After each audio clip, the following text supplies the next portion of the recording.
আসসালামু আলাইকুম, সবাইকে পবিত্র ঈদ উল ফিতরের শুভেচ্ছা। ঈদ মুবারক। ব্যাপক উৎসাহ, উদ্দীপনা ও ভাব গাম্ভীর্যের মধ্য দিয়ে বাংলাদেশ সহ সারা বিশ্বে ধর্মপ্রাণ মুসলমানদের মধ্যে ঈদ উল ফিতর উদযাপিত হচ্ছে।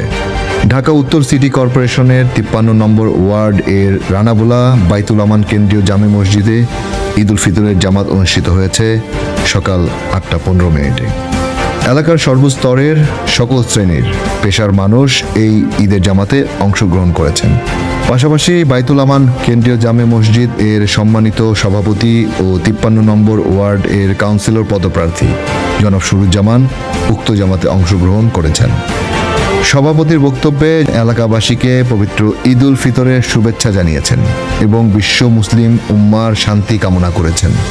ঈদের নামাজ শেষে জনাব সুরুজ্জামানকে এলাকাবাসীর সাথে কুশল বিনিময় এবং কোলাকুলি করতে দেখা যায়। এ সময় তিনি সাংবাদিকদের সাথে মত বিনিময় করেন এবং ঢাকা উত্তর সিটির 53 নম্বর ওয়ার্ডের বিভিন্ন এলাকার উন্নয়নের ব্যাপারে সাংবাদিকদের বিভিন্ন প্রশ্নের উত্তর দেন। নামাজ শেষে সুরুজ্জামানের রানাভোলায় অবস্থিত উত্তরা 10 নং সেক্টর এর 4 নং রোড সংলগ্ন পৈতৃক নিবাসে এক প্রীতিভোজের আয়োজন করা হয়। উক্ত প্রীতিভোজে এলাকার বিভিন্ন স্তরের মানুষ, শুভানুদ্দায়ী ও এলাকার গণ্যমান্য ব্যক্তিবর্গ উপস্থিত ছিলেন। এ সময় এলাকার মুরব্বী বাইতুল আমান কেন্দ্রীয় জামে মসজিদ এর সাধারণ সম্পাদক জনাব কাজী হাবিব সুরুজ্জামানকে 53 নম্বর ওয়ার্ড এর কাউন্সিলর প্রার্থী হিসেবে পরিচয় করিয়ে দেন এবং এলাকাবাসীর দোয়া চান।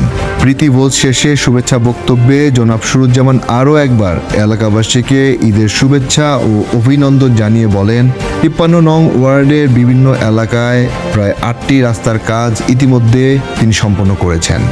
পাশাপাশি আরও 8টি রাস্তার কাজ চলমান।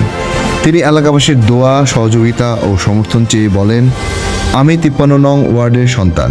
এই এলাকায় আমার জন্ম, এই এলাকাতেই আমার বেড়ে ওঠা। 53 নং ওয়ার্ডের যে উন্নয়ন কাজ চলমান, এই ধারাবাহিকতা আগামীতেও বজায় থাকবে ইনশাআল্লাহ। বক্তব্য শেষে তিনি আবারও দেশবাসী ও বিশ্ব মুসলিমের শান্তি, কল্যাণ ও সমৃদ্ধি কামনা করেন।